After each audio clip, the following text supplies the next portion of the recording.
What up, everybody? It's your local hero. This is the first episode of Cigar Loungin. I'm outside because, of course, I can't smoke in the place because people are bitches. But anyway, here with my guest right here, my brother, my man, my homie, B1. Y'all know who it is. It's the one, aka the altar. Bring your problems to me. I got you. We just gonna sit out here. We're gonna smoke today. Gonna let y'all know a little something and just have a nice little conversation. Now, Start with a cigar.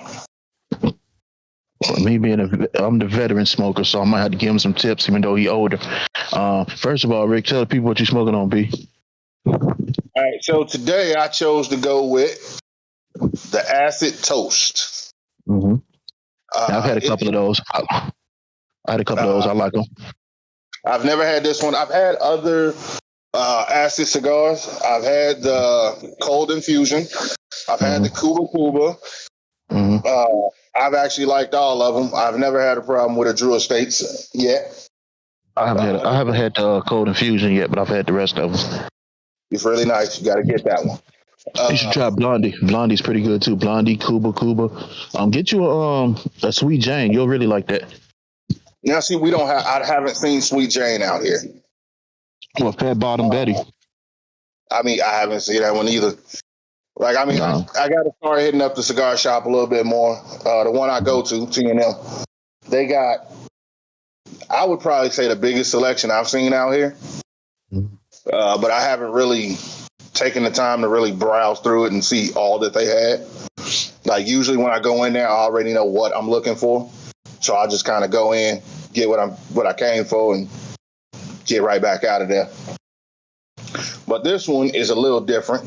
This one is I believe a 6x50 with the Maduro wrapper. Like I was telling you, this one is actually, it feels a little hard. I am a new smoker. Like, I'm not as advanced as my brothers. But like I said, when I'm feeling it, it feels like it's cracking. And I don't know if you can actually see this. Hold on. It actually has... Okay, I see. Yeah, I see. Yes, I'm unraveling a little bit. Yeah. So here's what you do. Cut it. All right. So y'all about to learn a cigar lesson real quick. Everybody, go ahead and cut. We're gonna get to the conversation in a second. Got my La Flor Dominica double bladed. They're actually some pretty nice cutters. I haven't. You know what? I'm gonna do a cutter review. I'm gonna show you some cutters. But cut it. Now, when you cut it, you just wanna, for all you people just learning, when you cut it, you just wanna cut the crown off. Leave room to smoke. Now, this one was already pre-cut. I'm gonna tell y'all what this is in a second. First, we're gonna see what's up with his.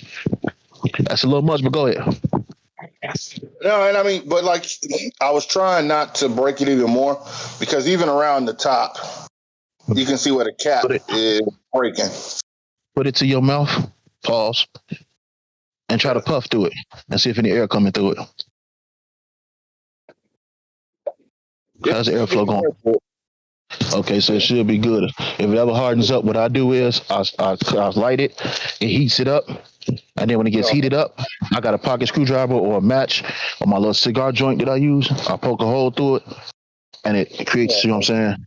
Yeah. Right. So it helps the airflow. I have a cigar from a local cigar maker around here.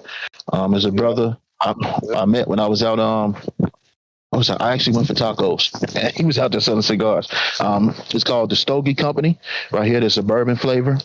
I did a review for the other cigar to be on here later. But let's get into it now.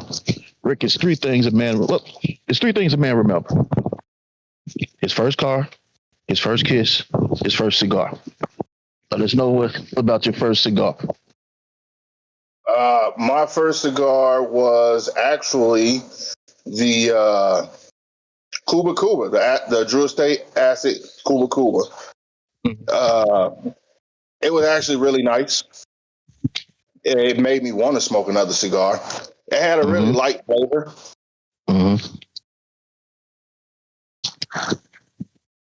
It had a good draw to it. So, like, it didn't It didn't feel like you were trying to suck a lung out, trying to get smoke through it. The taste on my palate now, like one thing about me is like I know y'all smoke and everything, but I've smoked cigarettes for years, so my palate is kind of destroyed by that cigarette smoke. So it's really hard for me to get flavors through. They weren't really strong, but I could still kind of taste it a little bit. It had a light.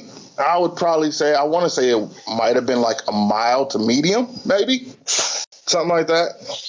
It wasn't a taste like other cigars that I've had, because like I've had cigars before that one, one cigar, and it was really strong. So like when I took the draw off of it, that taste just kind of lingered for a really long time. Like it had a really long finish, and it wasn't the most pleasant taste in the world. Like it tastes like burnt coffee to me, and I don't like coffee, so it was just horrible. But that Cuba, like I said, it was really light. It was a really easy draw, had a clean finish to it. The taste kind of sat in the back of my throat for a little bit, for a second, but there was nothing that was overpowering, and it was actually relaxing to me. Now, yeah, actually, what you got over there to sip on, man? Today, I am actually drinking my Bird Dog Salted Caramel. As you can tell, this man loves flavors. I do. And I mean, that's mainly because for me, if I find something with a flavor that I can actually taste, I got to stick with it, because I don't usually taste flavors in anything, or they're like really muted. They're really muted. This one, the salted caramel, it definitely, when you smell it, you can kind of smell the caramel and the oak with like a really slight touch of vanilla. When you actually take a sip of it, the caramel really comes through, and you get a stronger sense of the vanilla in it. And then the oak kind of takes a back seat to it. But like you can definitely tell that it's got kind of a nuttiness to it. It's really good though. I mean, hell, it's 80 proof flavored whiskey. This particular one, just the salted caramel. So Bird Dog has won a lot of awards, like a lot of different tasting awards. The salted caramel actually has 5 awards just from 2021. They won a gold in proofing, in the mass proofing test. No, they won double gold in the mass proofing. Sorry. They won gold in the unmasked. And then they also won, I want to say it might have been double gold in the world tasting competition. And then I know they have one in the BIT, which is the Beverage Institute Tasting, or Beverage Tasting Institute, BTI. I'm sorry. I believe they won double gold in that one in 2021. And there was another one, I can't remember what it is right off the top of my head. But for a flavored whiskey, I think that's actually pretty good.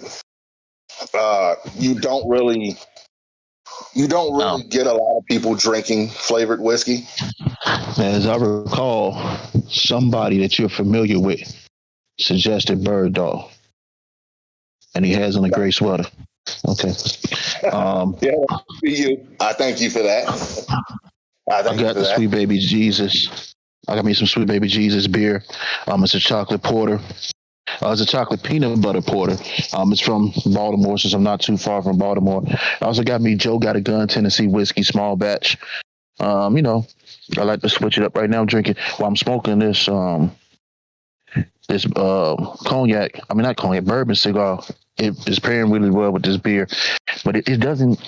I'm not tasting the bourbon. I'm smoking it, and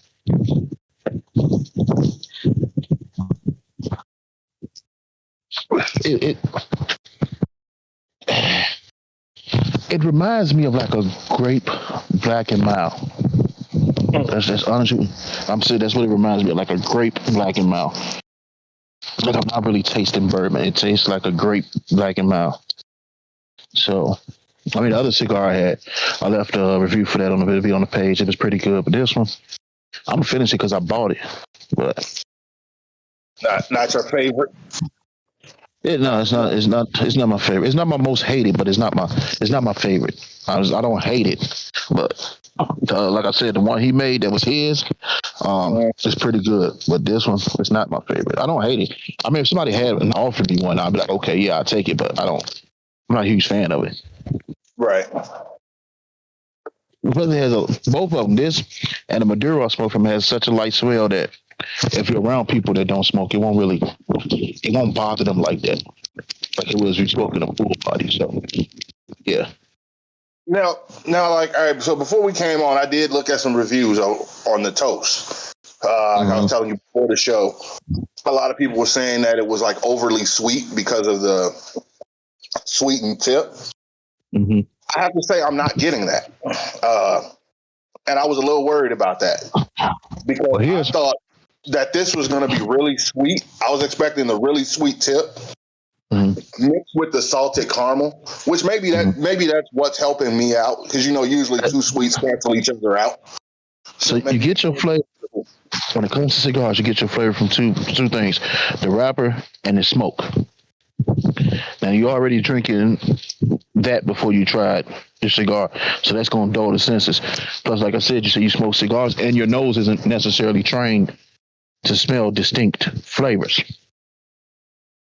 So you can train your nose to do that.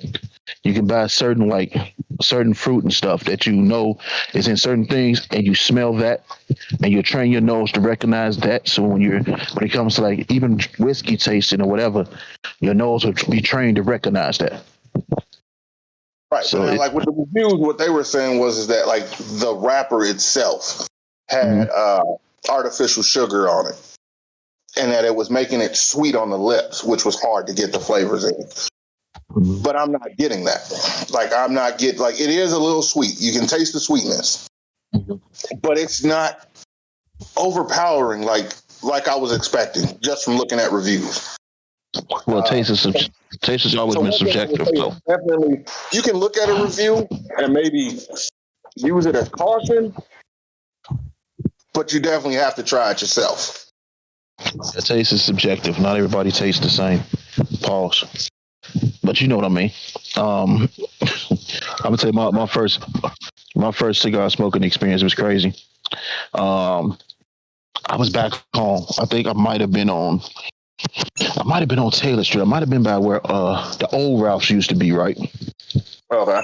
And I was walking past because they had the old Ralph's, and then there's a comic book store. Then Ralph's came back, so I was walking past. The guy was smoking a cigar. I was like, man, you know what? That smells pretty good. I'm gonna try one day. And he was like, oh, cigar? Like, yeah. He's like, you never had one? I'm like, no. He's like, how old are you? Well, I think I was like maybe 23, 24 at the time. Somewhere around there. And he was like, here, you can have this one. He gave me Romeo and Juliet, my first ever cigar. So I don't know what the fuck I'm doing with it. He like, let me cut it for you. And he showed me how to cut it. Because I ain't gonna lie, it took me a minute. I was cutting too much off. It took me a minute. So then I bought me one of the cigar cutters with the stop on it. And then when I learned how to cut it, I still got the one with the stop on it. I don't need it no more. I got the punch, the V-cut, the stop, all that. So I'm sitting there with it. I'm like, okay, I'll go pull out a big lighter. He's like, no. I like, man, I ain't got no matches on me. He said, no, you don't use those matches. You taste the sulfur in it. So he pulled out his torch and he gave me a box of matches from the cigar lounge, which now I'm a fucking box collector. I got so many box of matches, man. I'm gonna do what my homeboy did, the engineer of the show. What up, Ken? I'm gonna start putting it in my cigar box. The way it's organized in his cigar box is nice. So I'm gonna do that. That was a good idea on his part.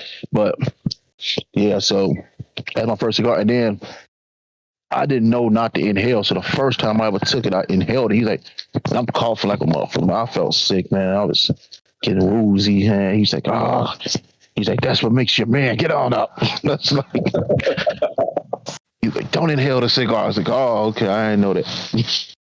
I thought we were smoking like a cigarette. I don't know. So that was my first ever cigar. And the tripped out part is I was really the only one smoking cigars on the block.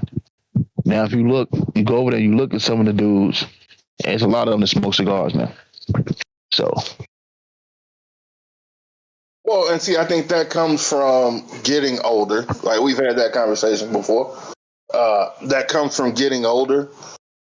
And I won't say getting more sophisticated, but you start to find more things that you do for relaxation versus just to be doing them. So like for me, drinking, smoking, that's my time to relax. I'm trying to just be cool, chill out, fuck all the drama and everything else that's going on at that moment. I just want to be in my own little world. And that's what cigars and whiskey do for me right now.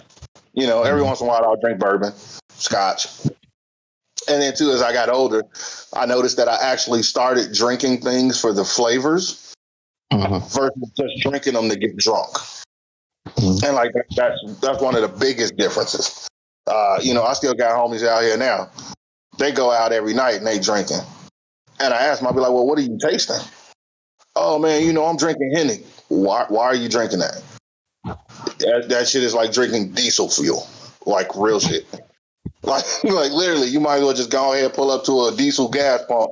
Hey, let me get 5 on that pump right there. I still say you can find a lot better cognacs. It's been popularized so much. So and that's the thing. Like a lot of people today, they don't drink what they like. They drink what they see as popular. So they'll go to a liquor store and they'll see 50,000 cognacs. But Hennessy is the most popular. That's the name that they know. So that's the one they're going to go with. Well, I do like Douce, or Douce. See, I've never actually had Douce. I got some in the house. I like Douce. That Nyack though, to me that's one of the best cognacs out there, man. I'm serious. If you can find it, I'm gonna drink. Next episode, I'm definitely gonna bring it out for the people to see. Definitely gonna get into that. I wish I'd have been thinking I would have actually recorded when I was talking to him in the store and we was having a conversation. I should have done that. I wasn't thinking though. That definitely been great, content for the channel. So next time I'm actually gonna think before I go drinking. Now, see, I'm still waiting to get the Nyack. I mean, I'm gonna have to drive and go get it because they don't have it out here where I am. So I'm gonna have to drive and go get that. But for me, for cognac, I still really like Conjure. I still like Luda's cognac. Like, I mean, I know a lot of people like, oh, it's just that's Luda's. No, it wasn't because Ludacris made this. It was because it was actually crafted really well. It had a really good flavor. It was really smooth. It was like the first cognac I ever had that was really smooth and didn't have a harsh aftertaste to it. It was like something I could sit back and I could drink it constantly with no problem. But once again, that's something where out here, like, I mean, I'm out in Kansas. It's not out here. I'm slowly learning that there is a lot that is not out here in Kansas. But then again, from what I see, most of the people out here, they're not really big drinkers like that. Not that I see. You got a college town. All they want to do is hammer whiskey shots and slam beers. So exactly. That's what they focus on. Now, like the beer selection out here, oh, superb. You can find all sorts of beer. When you start getting in like actual spirits, so like the whiskey and the vodkas, the cognac, scotch, and bourbon, they do have some selection, but it's not nearly as big as like if I was to go back home. If I was to go back to Chicago and find something, it'd be way more that I'd be able to get. That's one of the big things out here. However, oddly enough, there are a lot of cigar smokers out here. You said what? I said, however, there are a lot of cigar smokers out here. One of the guys in my cigar group, he's from somewhere in Lawrence, and he was talking about they have a really good cigar lounge there. So you'll be surprised. Cigar smoking is really so. You had the boom before the Great Depression. The Great Depression set in, it started going down. Then you had the boom of the '90s. In the '90s, it started booming. People started smoking cigars and everything. So it really took off from there. So, and it's a lot of women are starting to smoke cigars now. So, I'm in a group that's a cigar group that's led by a female. So a lot of women are smoking cigars now. So it ain't just a man thing anymore. No, it's really not. I mean, and that's the thing that gets me. Because, like, I go to a couple different places out here. Actually, I think I've been to almost everywhere out here that sells cigars. Because right near me, I've got Smokers Depot. And I can go in there, grab cigars. It's not a lounge; it's just a tobacco shop. But that's usually where I go if I just want to grab acids, because they usually have the most Drew Estate cigars. So I'll go in there if I'm getting like a Cuba or my cold infusion. They had those in there. We're gonna work you into some. We're gonna work you into some medium bodies, man. I mean, flavors are great, and hey, you smoke what you want. If you got them, smoke them. But I'm gonna see if I can move you into. I'm gonna give you some suggestions on some mediums. I haven't stirred Ken wrong yet. I don't think I'm gonna stir you wrong either. And I won't say, like I said, I really have to get back into the selection that these stores have, because TM is the one that I usually go to. That's the one that's closest to me. We also have Cigar House out here. But TM for me has the bigger selection. At least they have the bigger humidor. And I found a lot of cigarettes in there. A lot of cigars in there. They have cigarettes too, but cigars in there that I didn't even know existed. And usually, like, the people that I talk to at work that smoke, that's usually where they tell me to go. They be like, "Oh, well, you got to get this one. Where am I finna go buy that from? Oh, you got to go to TM. Oh, okay. Like, whatever."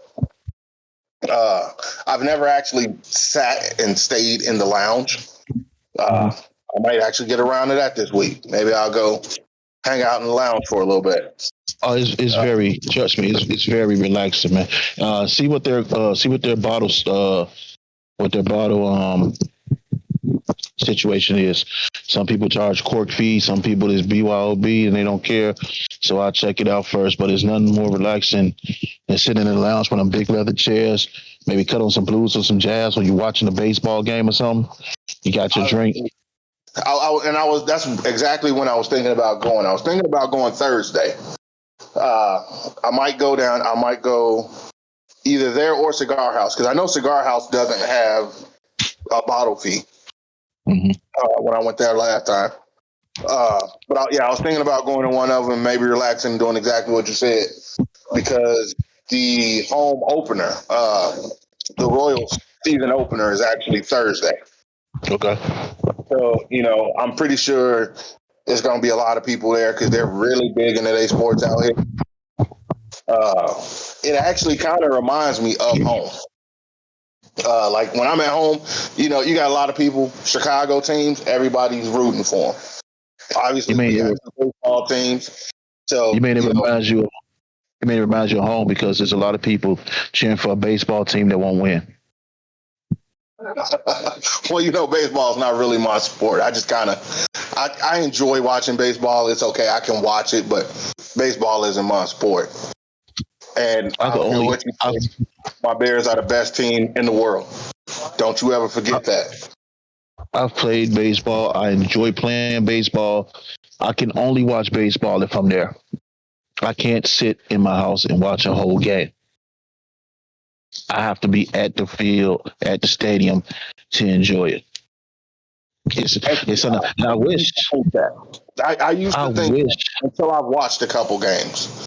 And oh no, trust me, I've tried. You know what? Maybe the regular season, it's kind of like basketball for me. Like, I can't really watch regular season basketball because everything just seems kind of slow, and it's kind of like, we trying to win, but no real big deal if we lose. Whereas once you get into the playoffs, everything intensifies because now you're this close to your goal. So you fighting a lot harder. And that's when you really see teams come together in the playoffs. And that's when you can tell if a team really got it. That's how I'm glad you created this segue because you're a sports guy. So now I'm finna ask you this question. First of all, I hate the damn fact that this cigar split. I was smoking this and I was just let it burn while I was trying that because it was a smaller cigar. So I was like, let me try this cigar and see what it tastes like. But the original cigar is pretty fucking good. But you're a sports guy. It's a lot of sports figures that smoke cigars. If you could smoke a cigar with any sports figure, coach, player, whoever, who would it be and why? Who would it be and why? Mm-hmm.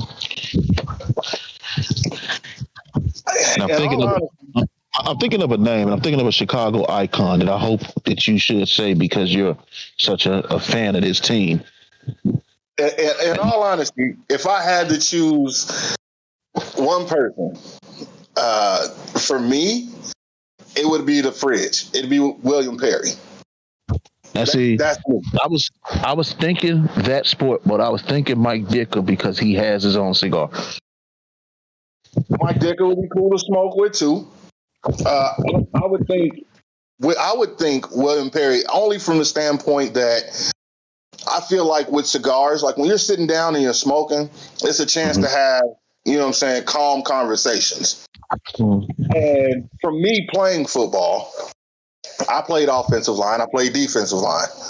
So for me, it would be an issue where, not an issue, but it would be a thing for me where I'd want to pick his brain about offensive line. Because I don't think offensive linemen get talked about enough in sports. I don't think defensive linemen get talked about enough in sports. Because most of the focus is on, how are you doing? Yes. Well, thank you. He said, shout out to all the listeners. I think, and see, that's how nice this place is. Like, people don't look at you weird. Like, people just want to stop and be friendly around here. But check out the podcast. I would say most of the focus in sports, it's on your more, I guess you could say, popular positions. So, you hear a lot about wide receivers. You hear a lot about running backs, quarterbacks. You hear a lot about the safeties and the corners. You might hear something about a middle linebacker or an outside linebacker here and there.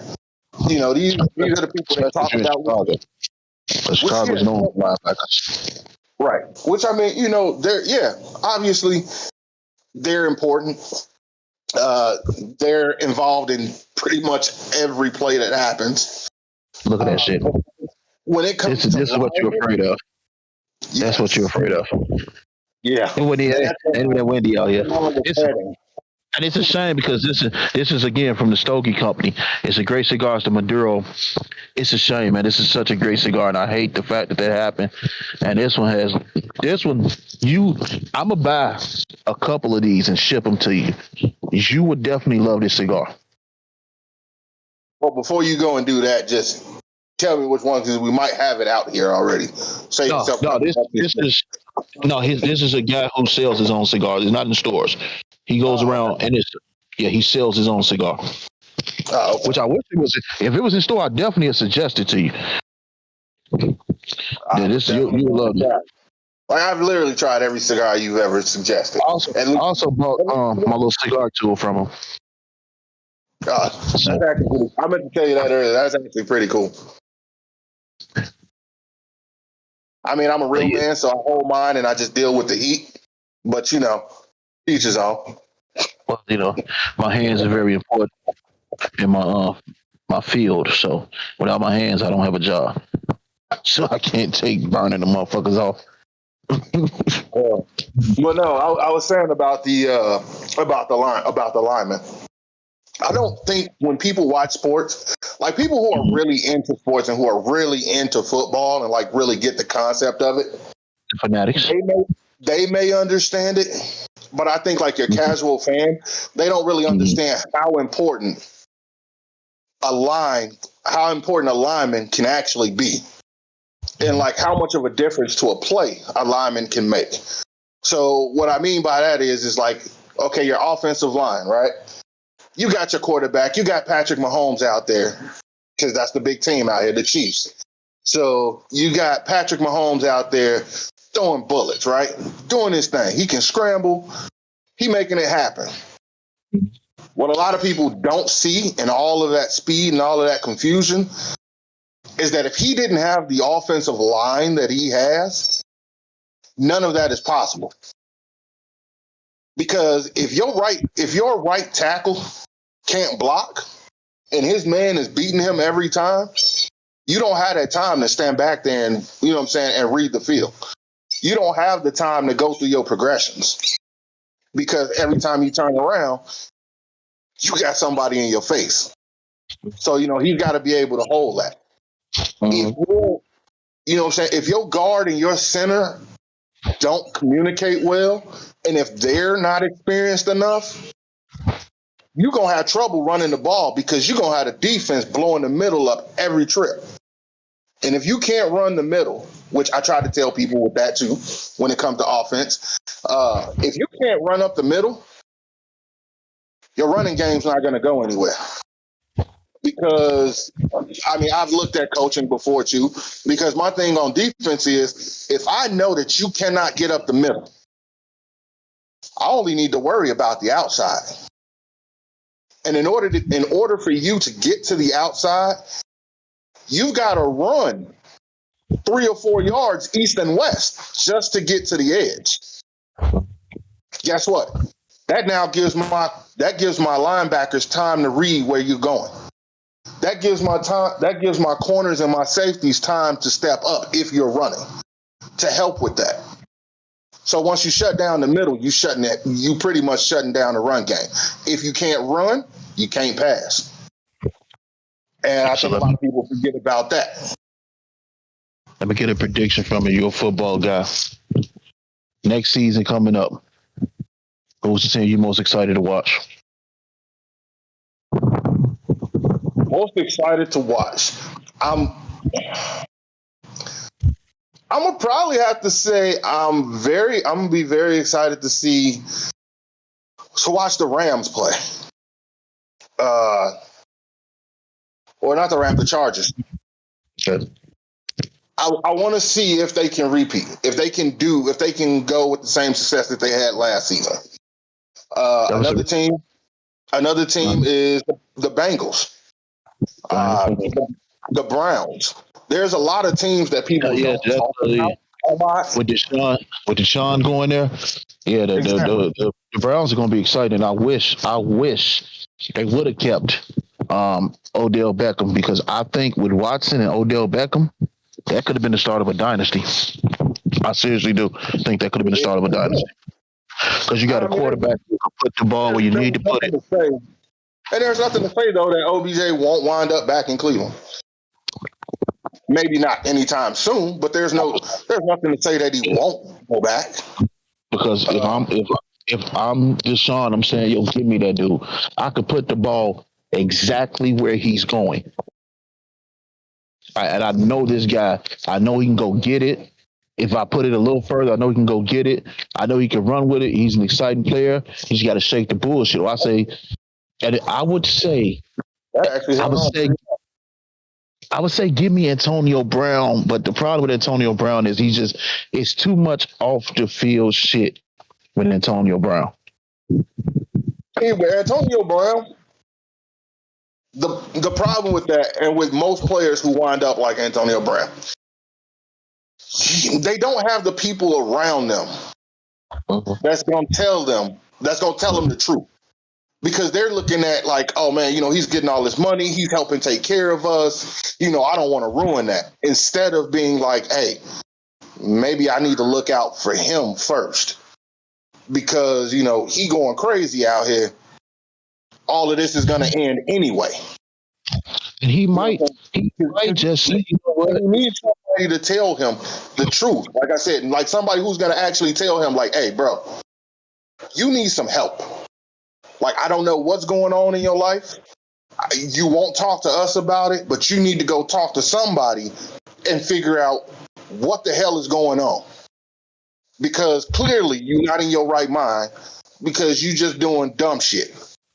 I mean, like, that would be the same as I would do for any of y'all. Like, if you just out there doing stupid shit, then I'm going to tell you, like, hey, you just doing some dumb shit right now. You need to calm down. You know, you need to figure this out. And I'll be right back. Thank you. Have a go. You know, you telling people. Whoa. You got deliveries coming in the middle of the show? Hey, you know, I always carry the package. No, but yeah, you know, Antonio Brown just needs somebody to actually guide him. Like, don't coddle him, don't carry him, but guide him. And he could be okay.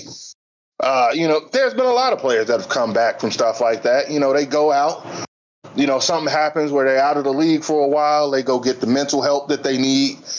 They tighten up their circle. And, you know, things start looking better for them. Let me tell you, that's what he's going to do. A lesson that my father and uncle always told me. Winning makes everything okay. If he was winning, he was out there acting crazy, it'd be one thing. Dennis Rodman was able to do whatever the fuck Dennis Rodman wanted to do. As long as he came out there, he did what he was supposed to do and they won. If they wasn't winning, he'd have been in the same situation. You cannot have that type of mentality if you're not winning. That's just period. True. And winning is huge. I've always been told.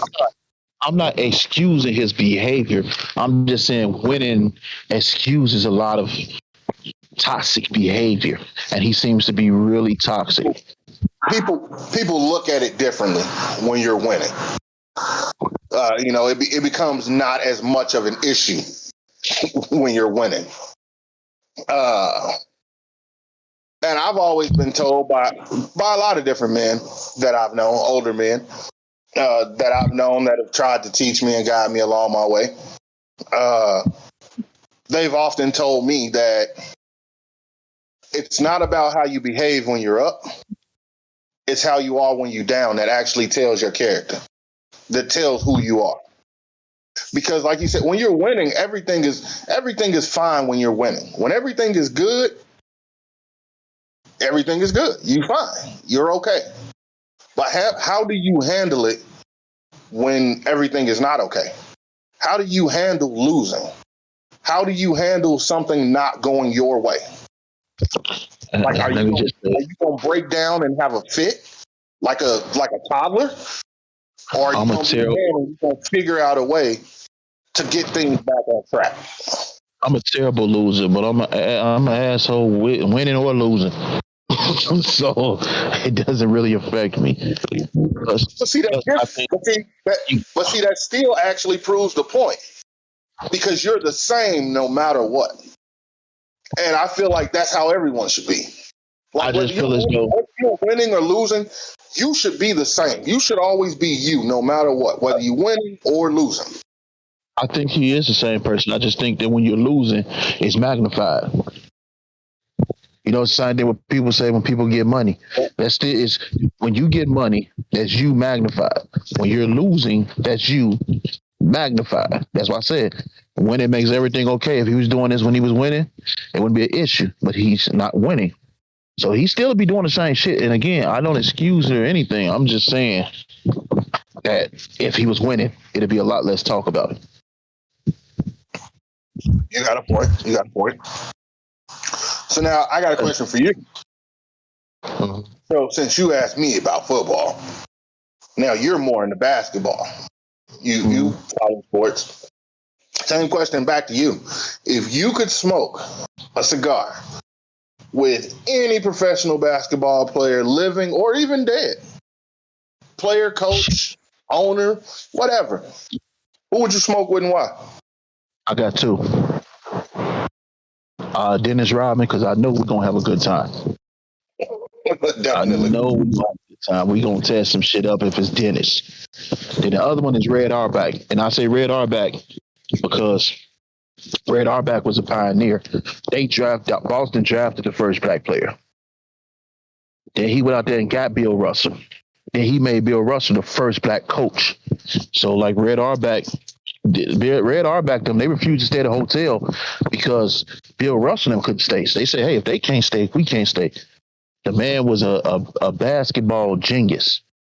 The most championships out of everybody because he got him coaching, then he got him in the office.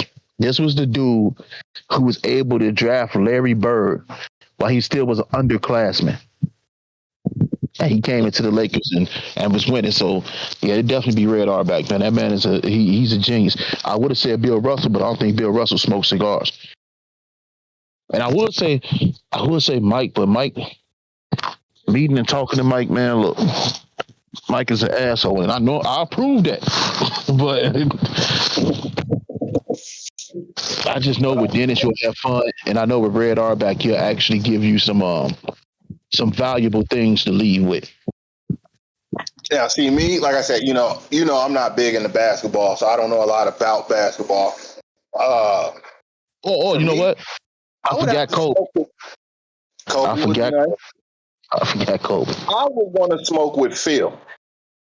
Phil? Does it matter? Because I mean, like you said, Auerbach is a basketball genius. I think that when it comes to coaching and game planning, Phil is one of the best. Oh no, he definitely is. I think though with Phil is more than that. Phil is a people manager, which a lot of coaches aren't.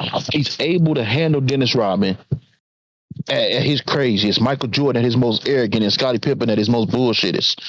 So Phil was able to handle, like, you got to think of the personalities he handled: Shaq, Kobe, Rodman, Jordan, Pippen. Like, you got to look at these different personalities that he handled, and he was able to navigate through that and win titles. So I think he's a great people manager, and that's a great choice because I think not only would he tell you shit about basketball, he would give you life lessons.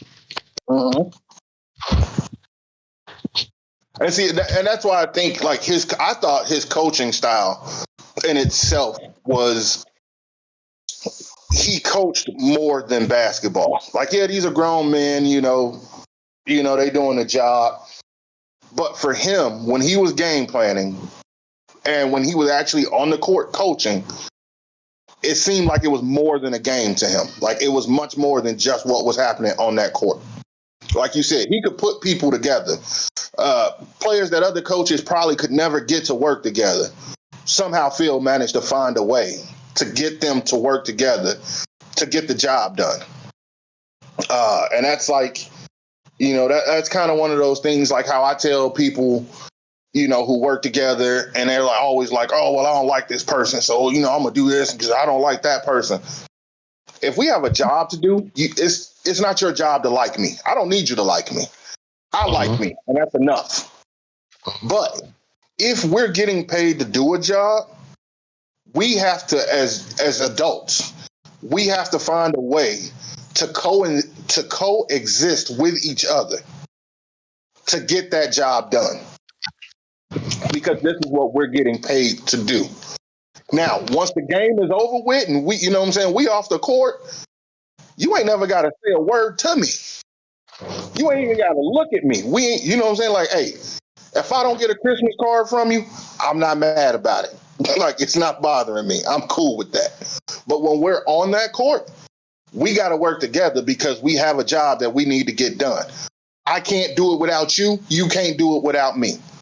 So if you out here trying to sabotage me and I'm trying to sabotage you, all together, we're sabotaging everybody. And you also have to realize that it's not just you. It's a team effort. And I think Phil was able to get that through to people, whether they wanted to or not. And Very important. There is no I. Exactly. But But it is an iron win, so fuck your team. Nah, but I mean, and I just think that I liked. I guess overall, what I'm saying is I liked Phil's philosophy when it came to coaching. Mm-hmm. And he wasn't afraid to adapt to the situations. Like if something wasn't working in a game, he didn't just try to stick with it because that's what he knows. Hey, he tried to figure out what's going wrong with it. Hey, let's try to fix it. Let's see what we can do in real time. That's ability you need in life too. So that's why I say here teach you lessons. I'm sitting here working on this because, like I said, those was almost done. So those are smaller joints. I got the Don Papin Garcia original. This joint right here. Let me put it in the camera. Got this joint right here. So now that's a Toro, correct? I'm sorry, what? That's considered a Toro, right? Because cigars have different sizes. Yeah. Now this is I guess it will be. It's the size of one. It's the ring gauge of one. It's not the length of one though. But I guess it would be. Well, now they can come in different lengths, though, right? Because I guess technically this toast is considered a Toro. Yeah. And like I said, this is a 60 by 50 ring gauge. As I say, yeah, Toro is normally from 5 to 6. I would say, and now like this one here, the acid gold infusion, probably can't really see that one, but the acid cold infusion is also considered a Toro. But this is a 6 3/4 with a 44 ring gauge. Dude, when you find this, buy this. And you say that's which one? Don Pepin? Don Papin Garcia is the original. I actually saw one of those when I went to go get these. It's mild. It's not. You're gonna like it because it's mild. It's not full body, so it's not gonna have you coughing it. But it's pretty. It's pretty fucking good. But Shout out to Tinderbox. I've also got to say this toast right here. I'm about halfway through with this. Mm-hmm. And it is actually still drawing and smoking pretty well. Oh, still got a pretty clean finish. I'm starting to get a little bit of I won't say burnt coffee, but it's starting to get kind of a dark roast coffee taste to it a little bit. And it tastes like it may have some sort of fruit flavor to it. Like you said, I'm not used to it though. But I would go with something more like maybe like an apricot, maybe. Okay. For the sweetness. And it tastes as if it may have a little pepper in it. It's not like a really peppery one. Like you can't really taste that. But the flavor has definitely changed in the second third. The first third I didn't really taste much. It was sweet. That's why I like Alec Bradley, because he gives you complex cigars. You have to, if you're sitting down and you smoking a cigar and you're enjoying it, that's the type of cigar you want. Now, if I'm sitting at work and I'm just sitting in traffic, it could be a regular ass cigar. They don't have to have complexity. But if I'm sitting down like I am now, and we're having this conversation here on this podcast, which I'm gonna push out on different medias, this is what I would prefer. Something that gives you complexity to add to the conversation. Now I'm gonna ask you one more question before we get out of here. All right. What